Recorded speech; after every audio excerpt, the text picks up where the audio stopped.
Million கணக்கான வருஷங்களா மனித கால் தடமே படாத ஒரு இடத்துல நுழைஞ்சு பார்த்தா கண்டிப்பா அது மர்மங்கள் கொட்டி கிடக்கிற இடமா தான் இருக்கும். அப்படி ஆராய்ச்சியாளர்களையே அலறப்பட்ட சில மர்மமான குகை கண்டுபிடிப்புகளை பத்தி தான் இன்னைக்கு நம்ம தமிழ் அல்டிமேட் சேனல்ல பார்க்க போறோம். வழக்கம் போல இன்னைக்கான வீடியோவும் இன்ட்ரெஸ்டிங்கான ஒன்னாவே தான் இருக்கும். சோ வீடியோவை கடைசி வரைக்கும் பார்த்து முடிச்சதும் கண்டிப்பா ஒரு லைக் கொடுங்க. அதோட இந்த சேனலை இப்பதான் நீங்க முதல் தடவை பார்க்கறதா இருந்தா கீழே இருக்கிற அந்த சப்ஸ்கிரைப் பட்டனை கிளிக் பண்ணி பெல் நோட்டிபிகேஷனையும் எனேபிள் பண்ணி வச்சுக்கோங்க. அப்பதான் நம்ம சேனல் அப்டேட் ஆகிற ஒவ்வொரு விஷயமும் உங்களுக்கு உடனடியா தெரிய வரும். வாங்க இப்ப டாபிக் உள்ள போகலாம்.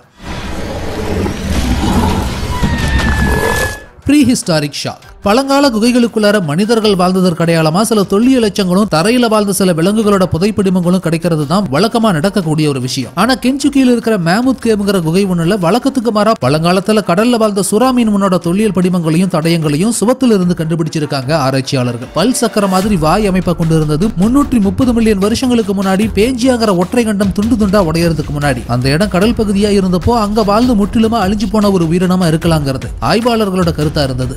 Hellfire caves. தென்கிழக்கு இங்கிலாந்தோட பக்கிங்ஹாம் ஷேர்ல இருக்கிற சில்டன் மலைகளுக்கு தெற்கு விளிம்பு பகுதியில் தரைக்கடியில 300 அடி ஆழத்தில் உருவாக்கப்பட்ட பாதாள குகைகள் தான் இப்போ நீங்க பார்த்துட்டு இருக்கிற இந்த ஹெல்ஃபயர் கேவ்ஸ். கடந்த கால வரலாற்றிலையும் சரி இன்னைக்கு இருக்கிற உலகத்திலையும் சரி அதிகாரத்தில் இருக்கிறவங்களுக்கும் பணக்காரங்களுக்கும் யாருக்குமே தெரியாத ஒரு ரகசிய வாழ்க்கை முறையும் கருப்பு பக்கங்களும் இருக்கும். அப்படி 18ஆம் நூற்றாண்டுகள்ல பிரிட்டன்ல வாழ்ந்த பிரபலமான அதிகாரம் மற்றும் பணம் படைச்சவங்க கூடி சந்திச்சு குடிச்சு கூத்தடிச்சு எல்லா விதமான இன்பங்களையும் அனுபவிக்கிறதுக்குன்னே உருவாக்கப்பட்ட ஒரு சீக்ரெட் சொசைட்டிக்கு பேர் தான் இந்த ஹெல்ஃபயர் கிளப். அதை வெளி உலகத்துக்கு தெரியாத மாதிரி 300 அடி ஆழத்துல உருவாக்கி இருந்திருக்காங்க. கத்தோலிக்க திருச்சபையவும் மத சடங்குகளையும் கேலி பண்ணி சாத்தான்களோட சாப்பிடுறவங்கன்னு இந்த ஹெல்ஃபயர் கிளப்புக்கு பேரெல்லாம் கூட உண்டு. ஜான் வில்ஸ், பெஞ்சமின் பிராங்க்லின் மாதிரியான நபர்கள் எல்லாம் இந்த ஹெல்ஃபயர் கிளப்ல இருந்ததாவெல்லாம் கூட சில விஷயங்கள் சொல்லப்படுது. ஆனா 1760களோட முற்பகுதியில இந்த கிளப்பை முற்றிலுமா மூடி இருக்காங்க. ஒரு உள்ளூர் புராண கதையின்படி அந்த ஹெல்ஃபயர் கிளப்ல வேலை செஞ்ச சுக்கிங்கிற பணிப்பெண்ணை அங்க இருந்தவங்க பிராங்க் பண்ணி விளையாடுனதுல அந்த பெண் எதிர்பாராத விதமா இறந்து போய் அவளோட ஆவியங்க நடமாட ஆரம்பிச்சதுன்னு அதை தொடர்ந்து பல அமானுஷ்யமான சம்பவங்கள் நடந்ததுனால மொத்தமா அந்த கிளப் மூடப்பட்டதெல்லாம் கூட சொல்லப்படுறது. பின்னாடி பல வருஷங்கள் மூடிய வைக்கப்பட்டிருந்த இந்த குகையை 1950களில் தான் புதுப்பிச்சு நிறைய சுற்றுலா பயணிகள் பார்வையிடுற இடமா மாறினது இந்த Hellfire caves. Cave filled with cups.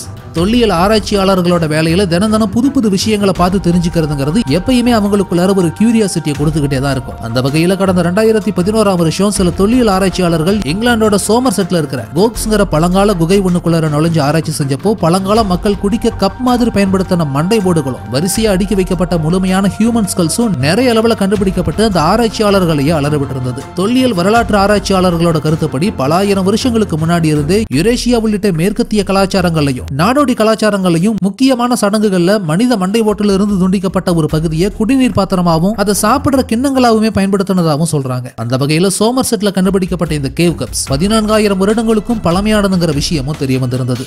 Mysterious Belgian cave. 2016ஆம் வருஷம் ஒரு தொல்லியல் ஆராய்ச்சி குழு பெல்ஜியம் நாட்டில இருந்த ஆழமான பழமையான குகை பகுதி ஒன்னோட நடுப்பகுதிக்கு ஆபத்தான பயணம் ஒண்ணு செஞ்சிருந்தாங்க. அப்ப அங்க அவங்களே எதிர்பார்க்காத அளவுக்கு நிறைய மனித எலும்புகள் உடைஞ்சு போயும் செதறி இருந்த நிலையிலையும் இருந்ததை கண்டுபிடிச்சிருந்திருக்காங்க. கிடைச்ச எலும்புகளை வச்சு ஆராய்ச்சியாளர்கள் செஞ்ச தொடர் ஆய்வின் மூலமா அதெல்லாம் 40 இருந்து 45 மில்லியன் வருஷங்களுக்கும் பழமையானதுன்னு தெரிய வந்ததோட அதெல்லாம் நியாண்டர்தால் இனம் வாழ்ந்த காலகட்டங்கிறதும் தெரிய வந்திருக்கு. ஏன்னா அந்த காலகட்டத்தில் உணவுக்கான ஆதாரங்கள் ரொம்பவும் குறைவா இருந்ததுனால நியாண்டர்தால் மனித இனம் நரமாமிசம் சாப்பிடுற வழக்கத்தை கடைபிடிச்சுதான் பெரும்பாலும் வாழ்ந்திருக்காங்க. அதுலயும் அதிக சத்தான எலும்பு மஜ்ஜைகள் எடுத்து சாப்பிடுறதுக்காக கை கால் எலும்புகளை உடைக்க கல்லால உருவாக்கப்பட்ட கருவிகளையும் பயன்படுத்தி இருக்காங்க. சோ அப்படி நரமாமிசத்துக்காக கொல்லப்பட்ட மனிதர்களோட எலும்புகளா தான் இதெல்லாம் இருக்கணுங்கிறது தற்கால ஆய்வாளர்களோட கருத்தாவும் இருக்கு. அதோட பெல்ஜியம் குகையில கிடைச்ச இந்த மனித இனத்தோட தொல்லியல் ஆதாரங்கள் ஆராய்ச்சியாளர்களுக்கு மனித வரலாற்றையும் அப்ப வாழ்ந்த மனித இனத்தோட பழக்க வழக்கங்களையும் இன்னும் நல்லா புரிஞ்சுக்க ஒரு வாய்ப்பாகவும் இருந்தது. The Mobile Cave in Romania. கடந்த 1988ஆம் வருஷம் ரொமேனியாவில் கண்டுபிடிக்கப்பட்ட இந்த மொபைல் கேவ் குகை பகுதி அறிவியல் ஆராய்ச்சியாளர்களோட தேடுதல் வேட்டையில ஒரு முக்கியமான மைல்கல்லா அமைஞ்சதுன்னே சொல்லலாம். இந்த மொத்த குகையும் மேல இருந்து கீழே இறங்கின தொங்கூசி பாறைகளால் ஆக்கிரமிக்கப்பட்டிருந்ததோட மில்லியன் கணக்கான வருஷங்களா மனித காலடி தடமே படாத இந்த இடத்துல இந்த சூழ்நிலையிலேயே வாழற மாதிரி தகவமைப்புகளை கொண்ட 48 வகையான புதுவகை உயிரினங்களையும் கண்டுபிடிச்சிருந்தாங்க ஆராய்ச்சியாளர்கள். அதுல ஸ்பைடர், ஸ்கார்பியன், சென்டிபீட்ஸ்னு புதுசா பரிணாம வளர்ச்சியை சந்திச்சிருந்த உயிரினங்களுமே கூட இருந்தது. அதுல 33 வகை உயிரினங்கள் மனித இனம் இதுவரைக்கும் கண்டுபிடிக்காத யூனிக்கான ஸ்பீசிஸ் வகையை சேர்ந்ததாகவும் இருந்தது. பொதுவா நிலத்துக்கு மேல வாழற எல்லா உயிரினங்களும் குறிப்பா இந்த தாவரங்கள் உணவு தயாரிக்கிறதுக்காக கார்பன் டை ஆக்சைடு மற்றும் தண்ணீரை ஆக்சிஜனா மாத்த சூரிய ஒளியை பயன்படுத்தும். இதைத்தான் போட்டோ சிந்தசிஸ் அப்படின்னு சொல்லுவாங்க. ஆனா சூரிய ஒளியே இல்லாத குகை, ஆழ்கடல் மாதிரியான இடங்கள்ல இருக்கக்கூடிய உயிரினங்கள் உணவு உற்பத்திக்கு கெமிக்கல் எனர்ஜியை தான் பயன்படுத்தும். இதை கீமோ சிந்தசிஸ் அப்படின்னு சொல்லுவாங்க. அதாவது இப்ப நம்ம பார்த்துட்டு இருக்கிற இந்த மொபைல் கேவை பொறுத்த வரைக்கும் இங்க வாழற பாக்டீரியாக்கள் இங்க இருக்கிற நச்சு வாயுக்களை தனக்கான உணவை எடுத்துக்கும். ரொம்ப சின்ன உயிரினங்கள் அந்த பாக்டீரியா பாக்டீரியாவை உணவா எடுத்துக்கும். புழுக்கள், ஷ்ரிம்ப், ஸ்பைடர் மற்றும் ஸ்கார்பியன் மாதிரியான பெரிய உயிரினங்கள் அந்த சின்ன உயிரினங்களை உணவா எடுத்துக்கும். சூரிய ஒளியே இல்லாத இந்த இடத்துல பல்லாயிரக்கணக்கான வருஷங்களா இப்படியான ஒரு செல்ஃப் சஸ்டைனிங் ஈகோசிஸ்டம் மூலமா தான் இங்க இருக்கிற உயிரினங்கள் உணவு தயாரிச்சு உயிர் வாழ்ந்துட்டு வந்திருக்கு. இதுதான் கீமோசிந்தசிஸ் அப்படின்னு சொல்றாங்க. ஆராய்ச்சியாளர்களோட கருத்துப்படி இங்க இருக்கிற பாக்டீரியா இனம் 5 மில்லியன் வருஷங்களா இந்த குகையில உயிர் வாழறதாவும் கண்டுபிடிச்சிருக்காங்க. Paris catacombs.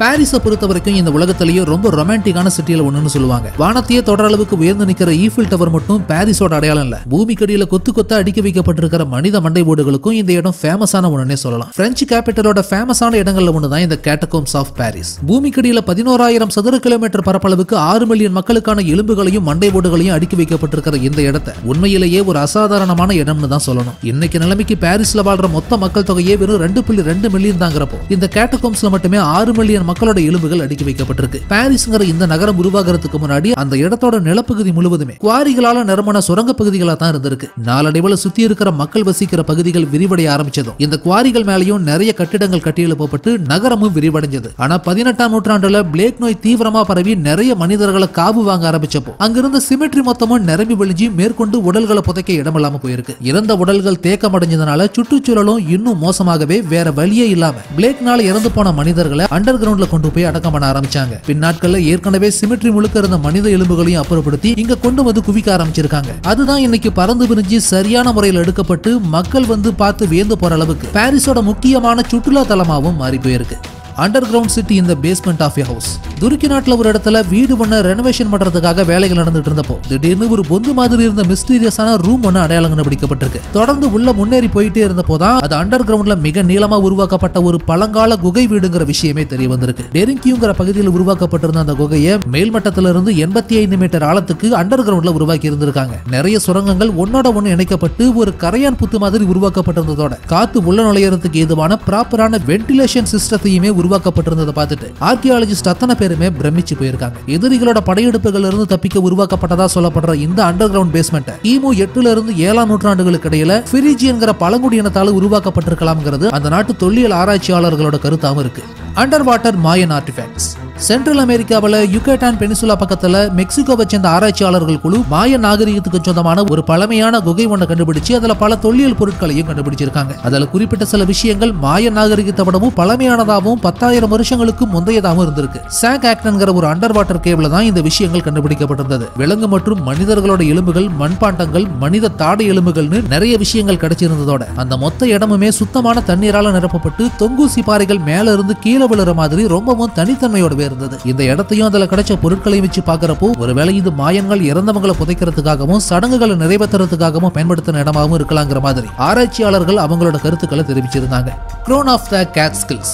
நியூயார்க்ல இருக்கிற கேட்ஸ்கில் மவுண்டன்கிற மலைப்பகுதிக்கு 2 நண்பர்கள் சேர்ந்து ஒரு நாள் ட்ரெக்கிங் போயிருக்காங்க. அப்போ அங்க இருந்த ஒரு பழமையான குகை ஒண்ணுக்குள்ள நுழைஞ்சு பார்த்தப்போ எதிர்பாராத விதமா இந்த வினோதமான பொம்மை மாதிரியான பொருள் அவங்க கண்ணுல பட்டிருக்கு. மரத்தால செய்யப்பட்டு கழுத்துல சுருக்கு கயிறு மாட்டி 2 கண்கள்லயும் ஆணி அடிக்கப்பட்டிருந்த அந்த பொம்மை பார்க்கவே சூனியம் செய்ய பயன்படுத்துற வூடு டால் மாதிரி தான் இருந்திருக்கு. இருந்தாலும் அதை பத்தி எல்லாம் கண்டுக்காம அதை வீட்டுக்கு எடுத்துட்டு வந்து வச்சிருக்காங்க அந்த 2 பேரும். ஆனா என்னைக்கு அந்த பொம்மை அவங்க வீட்டுக்கு வந்ததோ அன்னையிலிருந்து அமானுஷ்யமான சம்பவங்கள் அவங்களை சுத்தி நடக்கிறதும் இரவு நேரத்துல கெட்ட கனவுகள் வரதும் தொடர்ந்துகிட்டே இருக்கவே ஃபைனலா அந்த மர்மமான மரபொம்மையை ஒரு மியூசியம்ல கொண்டு போய் வச்சிருக்காங்க. ஆனா அந்த பொம்மை யாரால என்ன பர்பஸ்க்காக உருவாக்கப்பட்டது, எப்படி அந்த குகைக்குள்ளார வந்ததுங்கிற விவரம் கடைசி வரைக்கும் தெரிய வரல.